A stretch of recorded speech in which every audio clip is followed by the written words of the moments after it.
I still remember the first time I heard about Michael and Anna Clark, the couple who vanished in the Alps back in the summer of 2003. Their disappearance wasn't just another headline in the international news cycle for me. It became something more personal, something that lodged itself deep in my memory and never let go.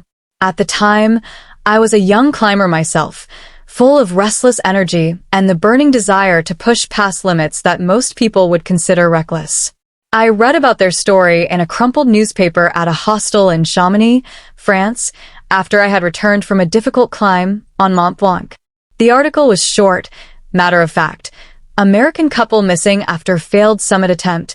Search efforts hindered by weather conditions.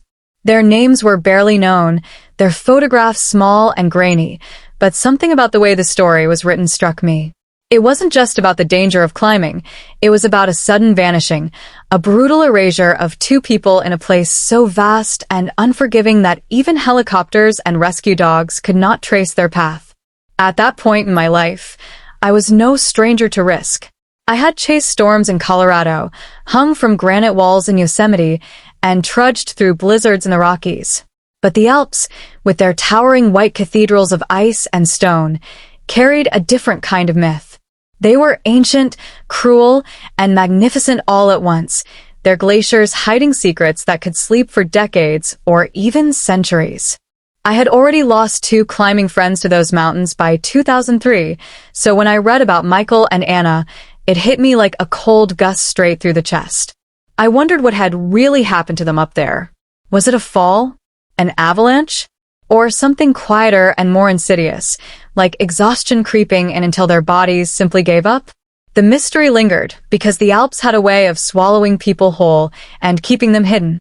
As the years passed, the memory of that couple turned into something like a ghost story among climbers. I would hear whispers about them in mountain huts, especially when the storms howled against the tin roofs and the fire crackled low. Someone would always bring up the Clarks, and the table would grow quiet. Their disappearance wasn't remarkable because they were famous. They weren't, but because it embodied the raw terror of the unknown. Hundreds of climbers vanish in mountains worldwide, but only a few turn into lasting legends. The Clarks had become part of that dark folklore. Even people who never met them spoke about them like old acquaintances, and it was always with a kind of hushed reverence, as if the mountains themselves were listening. I remember one particular night in 2008 when I was staying at a remote refuge near the Matterhorn. A group of us were gathered inside, drying our boots and sipping hot wine after a grueling day. Someone mentioned the avalanche risk, and another climber, a Swiss man with weathered skin, leaned in and said, "You all know about the Americans, yes? The couple who went missing on the Eiger route years ago." Everyone nodded. He went on to describe how he believed they had been caught in a serac collapse, buried instantly beneath tons of ice. "But the Alps always give back," he added in a solemn tone. "Not tomorrow, not next year, maybe not in our lifetimes. But they always return what they take." His words stuck with me, and in the back of my mind, I wondered if someday their bodies, or whatever was left of them, would surface again. Life went on, of course. I climbed, I worked odd jobs to fund expeditions, I lived in hostels and vans and occasionally in borrowed apartments. Years blurred together, but every time I returned to the Alps, I felt the ghost of the Clarks nearby. Sometimes, when I stared out across the endless ridges of ice, I would think about how quickly human lives vanished against that scale of eternity. The mountains didn't care about love stories, about promises made, about lives cut short. They were indifferent, beautiful in their cruelty. And yet, people like me kept coming back, drawn by some force we couldn't explain. Maybe it was obsession, maybe arrogance, maybe the belief that touching those summits meant touching something beyond ourselves. By the time 2 decades had passed since their disappearance, I was no longer the reckless young climber I had once been. My hair had begun to gray at the edges, my knees ached after long descents, and I had traded speed ascents for slower, steadier routes. But the Clarks still lingered in my mind. Their story felt unfinished, unresolved, like a book with missing chapters. Then, in the spring of 2023, I got the call that would change everything. A friend of mine, who worked with a rescue unit in Switzerland, told me an avalanche had thundered down one of the lesser-traveled faces of the Jungfrau. The ice had shifted, revealing something that had been hidden for years. The details were scarce, but the implication was clear. "It looks like them," he said over the phone, his voice tight. That was the moment everything came rushing back. The newspaper in Chamonix, the hushed conversations in huts, the ghost story that never faded. I booked a flight within the week, because I knew I had to be there. Not as a climber chasing a summit this time, but as a witness to an old mystery finally breaking through the ice. Little did I know, what they found was far more than just two frozen bodies. The avalanche had peeled back the mountain skin, exposing something shocking, something that suggested the Clark story was darker and more complex than anyone had ever imagined.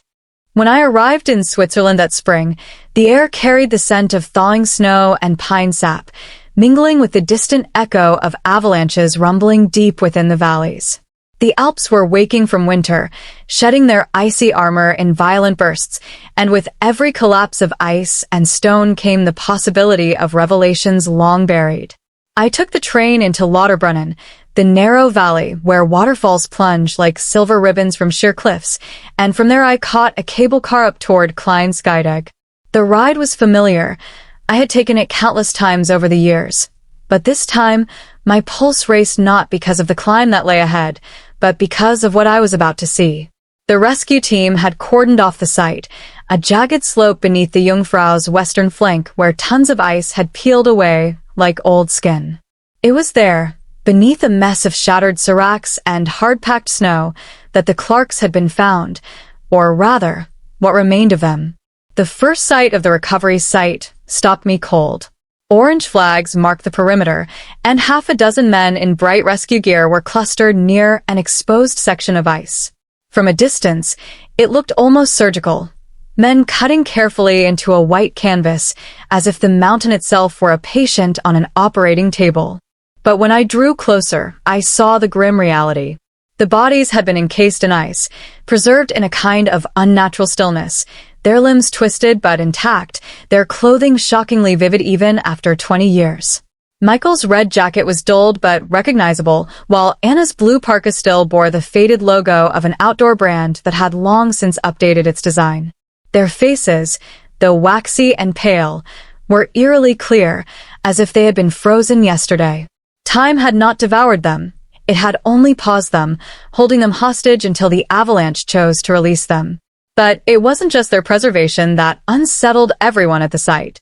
It was the position of their bodies. They hadn't been sprawled chaotically as one might expect from an avalanche victim. No, they were side by side, almost deliberately arranged, Michael's arm bent across Anna's torso, as if shielding her. It was a tableau of intimacy, frozen into eternity, and yet something about it felt staged, unnatural. The lead rescuer, a stout Swiss man named Keller, pointed out details I might have missed, the angle of their boots, the fact that Michael's pack was missing, and the strange condition of Anna's hands. Her gloves were off, her fingers curled stiffly as though clutching something invisible. "Doesn't look right, does it?" Keller muttered, his breath fogging in the cold air.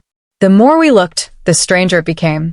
Michael's climbing harness was cut clean through, the frayed and stiffened by ice, while Anna's rope still trailed behind her, tangled in a mess that suggested it had been severed, not broken. There was also a curious object found just a few feet away, wedged into the snow. A battered camera, its body dented, but its memory card still intact. Keller handed it to me in a sealed bag, his eyes narrowing. "This might tell us something," he said. I nodded, but even before the camera could be examined, a sense of unease gnawed at me. Something about this discovery didn't fit the simple narrative of a tragic climbing accident. That night, I stayed in a small lodge in Grindelwald, where my room overlooked the shadowy ridges of the north face. Sleep came fitfully. Images of the Clarks, those frozen faces, that strange positioning, haunted me behind closed eyelids. I thought about the stories I'd heard over the years, the theories whispered among climbers, that the couple had been reckless, that they'd fought and made mistakes, that they'd simply succumbed to the mountain. But now, standing so close to their remains. I felt an entirely different story pressing against the edges of my mind, one darker and more tangled than the myths suggested. I recalled Keller's words, "Doesn't look right, does it?" and realized that what lay ahead wasn't closure, but a deepening mystery. The next morning, I was invited to the local police station where the camera had been delivered for examination. Technology had advanced far since 2003, and forensic technicians worked carefully to extract whatever was salvageable from the memory card. I stood in the back of the dimly lit room as the first images flickered onto a monitor. At first, they were exactly what you'd expect. Snapshots of the climb. Michael and Anna smiling at the base of the route, their faces flushed with the thrill of the ascent. Pictures of icy ridges, rope coils, crampons biting into blue ice. Ordinary moments, frozen in digital time. But then the photos grew darker. One showed Anna looking exhausted, her face drawn tight, snow plastered to her cheeks. Another showed Michael, scowling, his mouth open as if shouting, though the still frame captured no sound. The progression was clear. They were struggling, the mountain grinding them down. And then came the final sequence of images. The camera had captured them near a jagged crevasse, the sky above black with an approaching storm. Michael stood apart from Anna, his hand raised in a gesture that looked less like encouragement and more like anger. Anna's expression was haunted, her eyes wide, her lips pursed as if holding back words. The last photo was the most disturbing, a blurry shot taken at a strange angle, half obscured by snow, showing what appeared to be another figure, a third climber, just beyond the edge of the frame. The shape was indistinct, shrouded in white, but it was unmistakably human. The room fell silent as we stared at the image. One of the technicians leaned closer, muttering, "That doesn't make sense." No reports of another climber with them. Keller crossed his arms, his jaw tightening. I felt a chill spread through me that had nothing to do with the alpine air outside. If there had been a third person with Michael and Anna that day, then everything we thought we knew about their disappearance was wrong. It meant they hadn't just vanished into the void of the Alps. They had been with someone else, someone whose identity had been erased from the official record. Leaving the station, I couldn't shake the thought. Who was the figure in that photograph? A stranger who happened to be nearby? A climbing partner whose existence had been hidden? Or something even more sinister? A shadow in their story deliberately buried until the Avalanche unearthed it?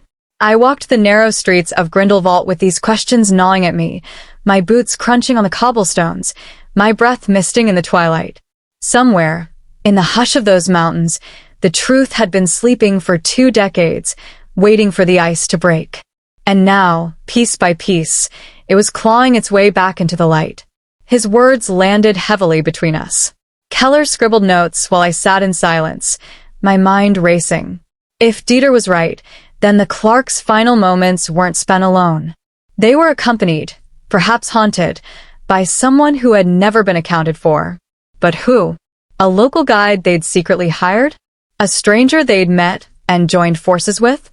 Or someone else entirely? The possibilities spun through my head like loose snow caught in a gust of wind. That night, as I lay awake in my hotel bed, I found myself imagining the scene as it must have unfolded on that ridge 20 years earlier. The storm bearing down, the wind howling, Michael and Anna exhausted and afraid. And behind them, a third figure, watching, waiting, perhaps deciding something that would seal all their fates. The mountain may have preserved the Clarks in ice, but it had preserved something else too, a question that refused to die. And I knew then that until I found the truth, I would not be able to let it rest. The investigation took on a life of its own in the weeks that followed, and I found myself being pulled deeper into its orbit than I ever intended. What began as curiosity quickly turned into a personal mission. I wasn't just an observer anymore. I had become part of the machinery that was trying to piece together the truth. The police, the forensic team, and even a handful of journalists began treating me as though I were some kind of unofficial liaison, the climber who understood both the mountain's cruelty and the obsessive drive of those who dared to face it. I think they sensed that I carried a weight, a personal connection to the story, even if it was only through years of hearing their names whispered in huts and valleys. And truthfully, I did feel bound to Michael and Anna in a way I couldn't explain.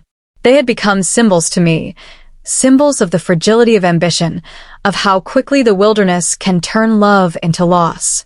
And now that they had returned, I felt a responsibility to see their story through to its bitter end. The forensic results came back sooner than expected, and they were grim. The DNA under Anna's fingernails belonged to Michael. She had scratched him, violently, in the final hours of her life. The revelation turned everything upside down. Suddenly, the narrative of the loving couple, frozen together in a protective embrace, became tainted by the suggestion of conflict, even violence. Yet that still didn't explain the cut harness, the missing backpack, or the third figure in the photograph. Theories bloomed in every direction. Had Michael attacked Anna?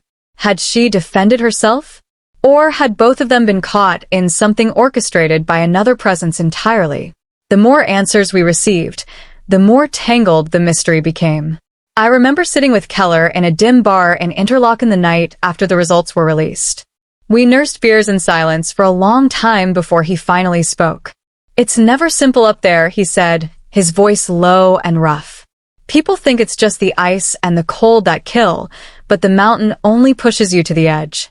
The rest, fear, pride, desperation, that comes from inside." I asked him if he thought Michael had turned on Anna. Keller shrugged, his weathered face unreadable. "Maybe. Or maybe someone else pushed him to it. Maybe the third man was the storm they couldn't see coming." His words stayed with me, rattling around in my skull as the hours dragged on. The search for the mysterious third climber became the central focus. Old records were combed through, climbing clubs were contacted, and anyone who had been in the region in July 2003 was re-interviewed. That's when we stumbled on something shocking.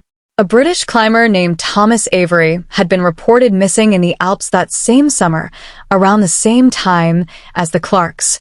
His disappearance had received little attention because his family believed he'd gone off alone and perished in a storm. His body was never found.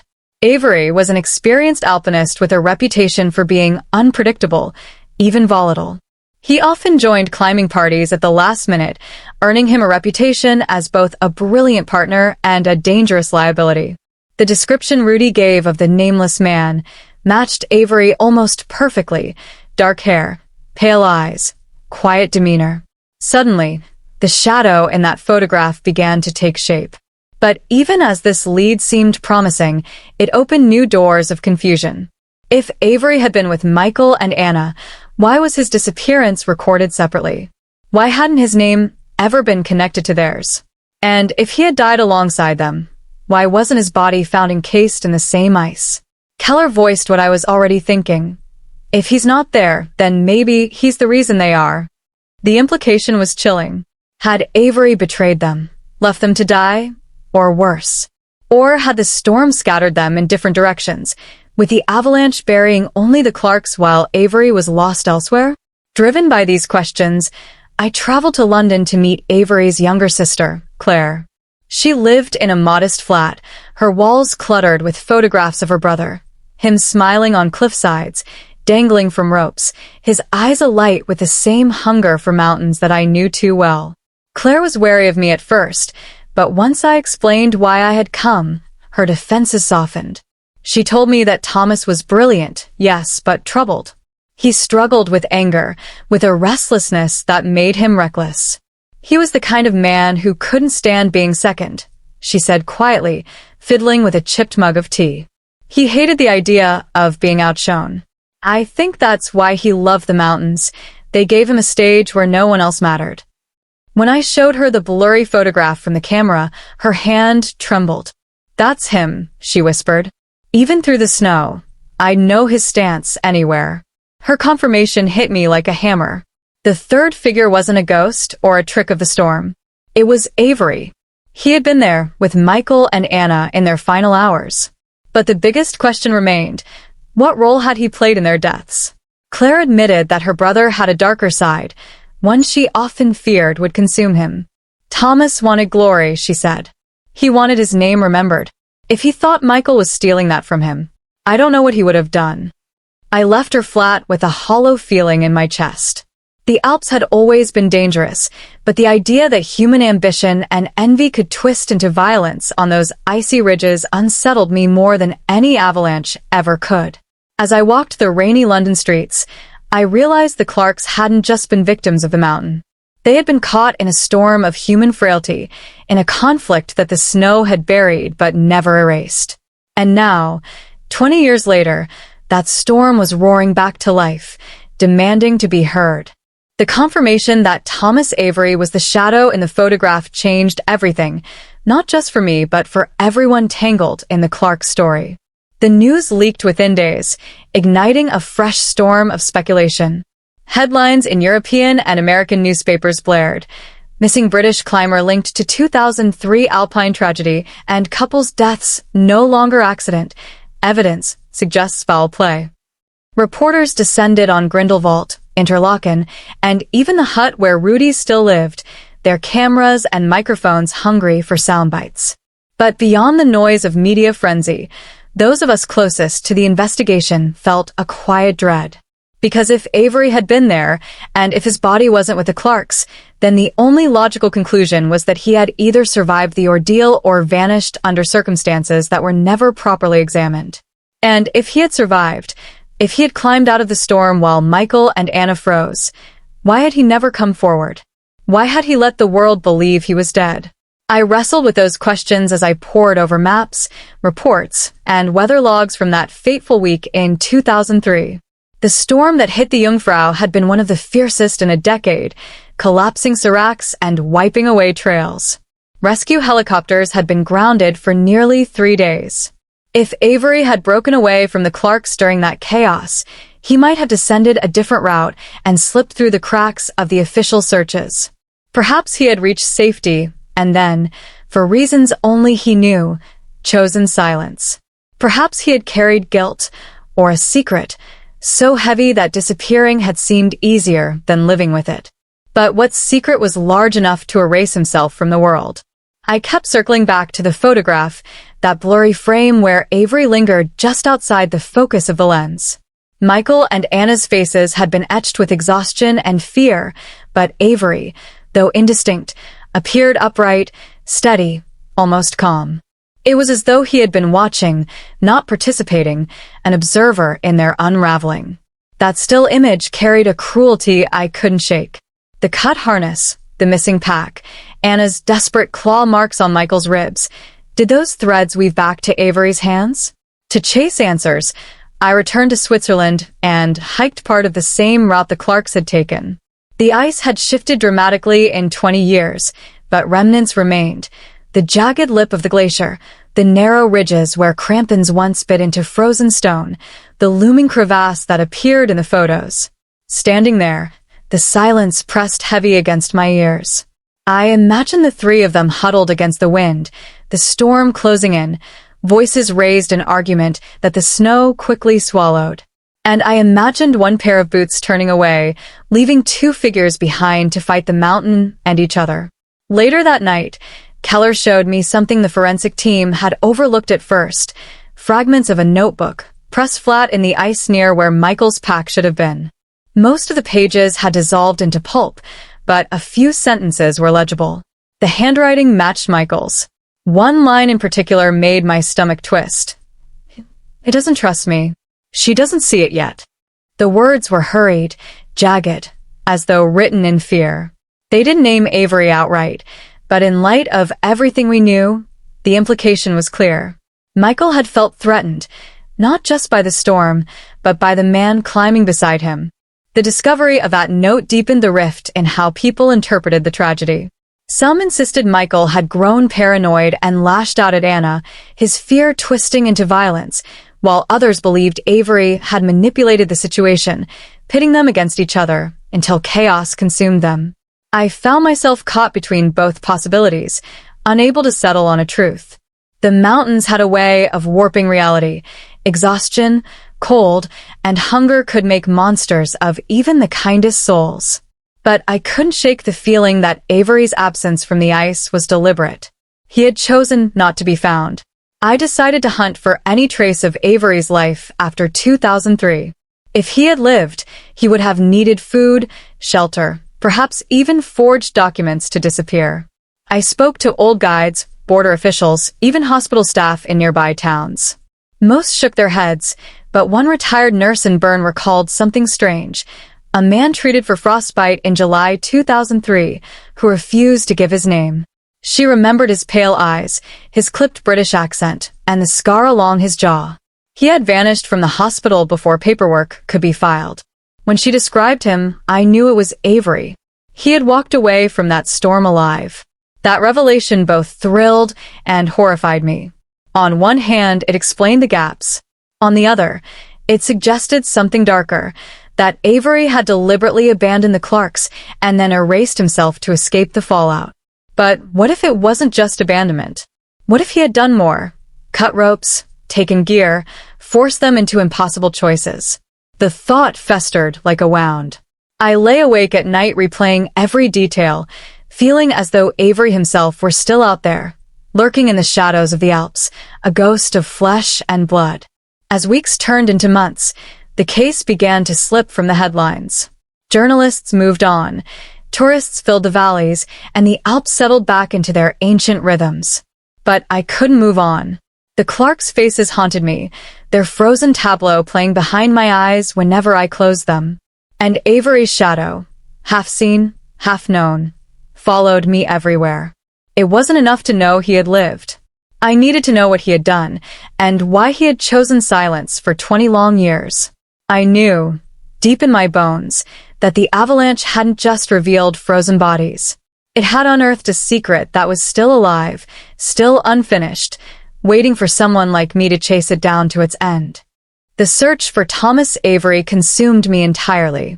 What began as research and speculation hardened into obsession, the kind that gnaws at your bones and whispers in your ear, even as you try to sleep. I couldn't accept that he had simply melted into the crowd, some anonymous drifter who shed his past like an old skin. If he had walked away from the Jungfrau in 2003, he had done so carrying the weight of 2 dead climbers, and men like that don't vanish easily. They leave ripples, even if faint. So I followed the ripples. I chased down fragments of rumor, passport stamps and old border records, whispers of a quiet Englishman haunting the fringes of climbing circles across Europe. The trail was faint, but it existed, and every step I took down it convinced me more that Avery hadn't just abandoned Michael and Anna. He had orchestrated something far worse. In Zurich, I met a guide who swore he had seen Avery years after the storm, climbing solo routes in the Dolomites under a false name.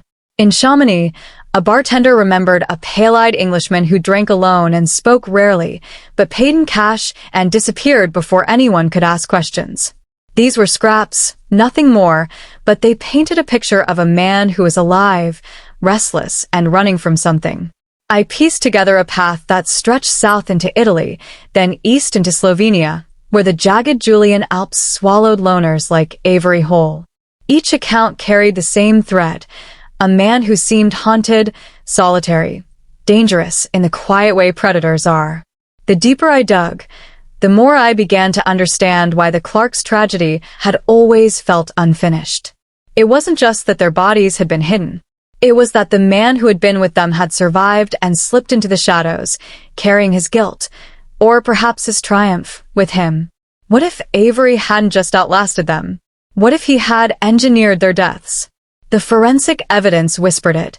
The cut harness, the missing pack, Anna's desperate scratches. A picture began to form in my mind of that stormy night.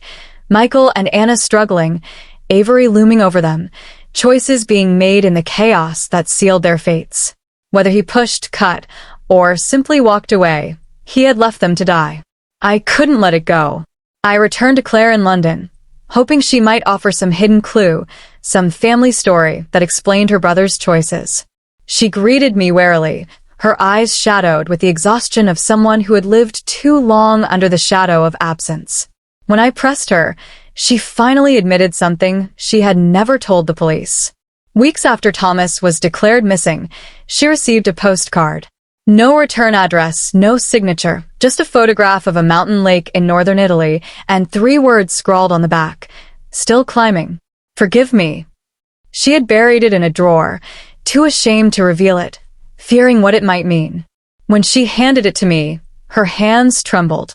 I stared at those 3 words until they blurred, understanding at last that Avery had chosen his silence. He had lived, and he wanted forgiveness, but not truth. The postcard lit a fire under me. I traveled to that region, to the Italian Dolomites where turquoise lakes gleam beneath towering limestone peaks. I asked questions in small villages, spoke to old climbers, searched the huts where wanderers sometimes scribbled names into dusty logbooks. And finally, in a weather-beaten register from 2007, I found it, a signature that read T. Avery. The ink was faded, but the shape of the letters matched the samples Claire had shown me from his childhood. He had been there.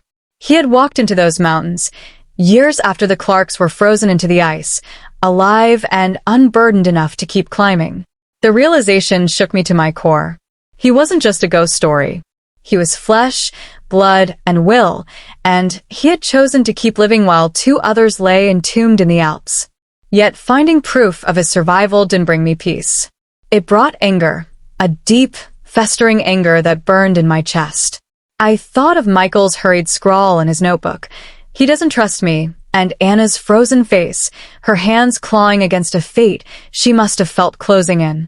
I thought of Avery climbing new peaks, sipping coffee in sunlit valleys, while the Clarks' families mourned in ignorance.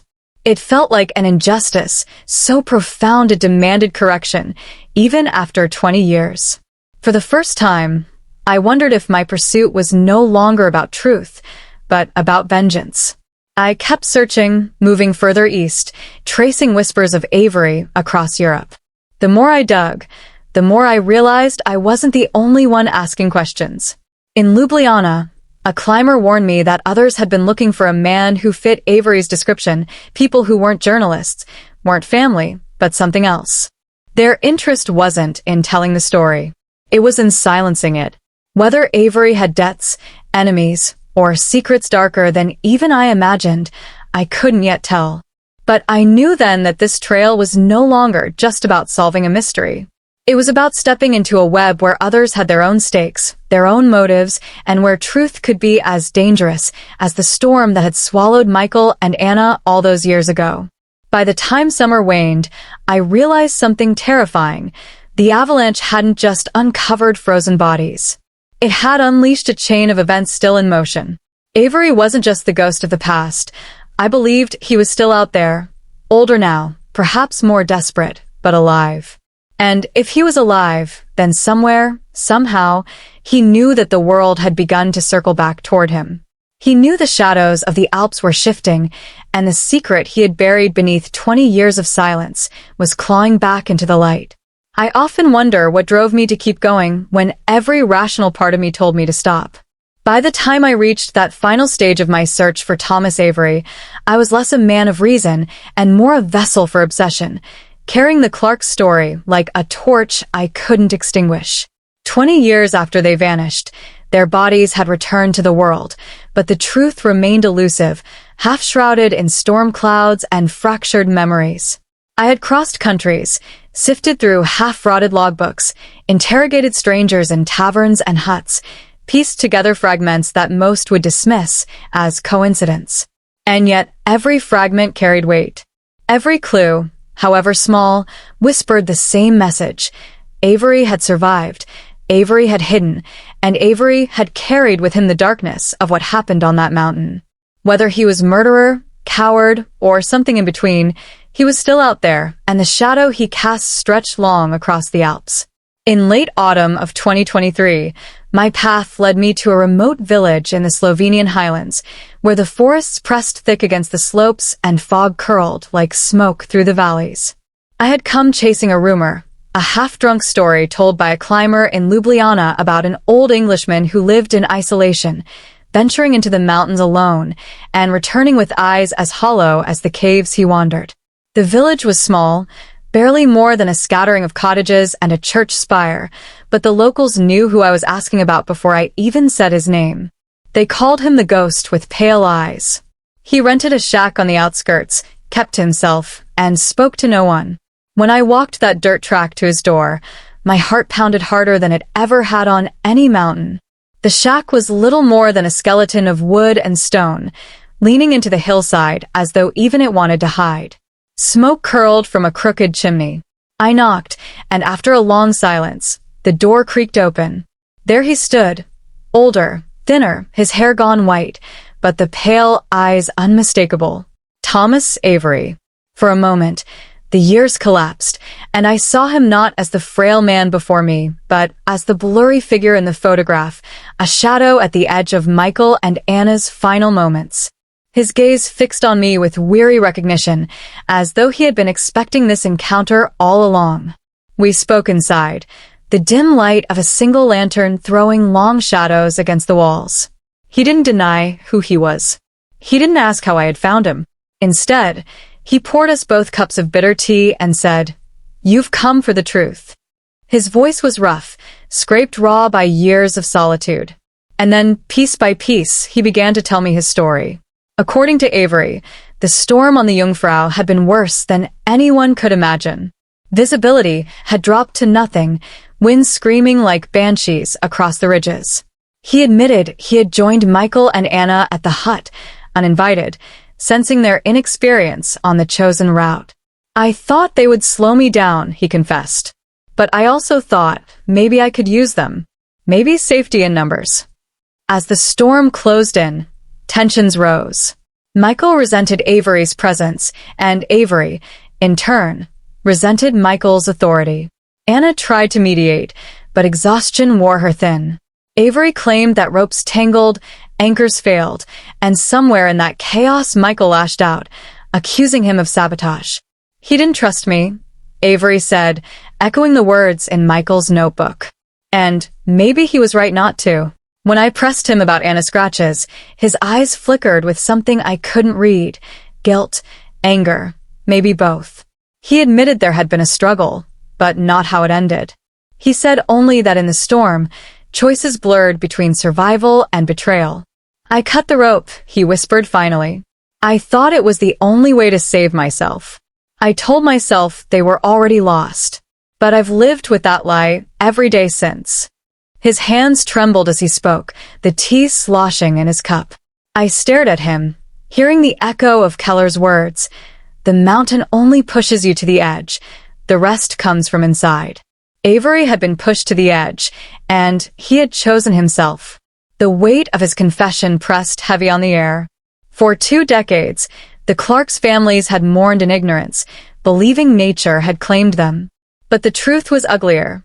It wasn't just snow and ice that had killed them, but a man's fear, envy, and desperate will to survive. I asked him why he hadn't come forward, why he had let the world believe he was dead. His eyes filled with tears that didn't fall. Because I couldn't face it. Because I didn't deserve to live after what I did. Disappearing was easier than confessing. He leaned back, staring into the lantern flame. And maybe I hoped the mountain would keep its secret forever. But mountains don't keep secrets, do they? They always give back.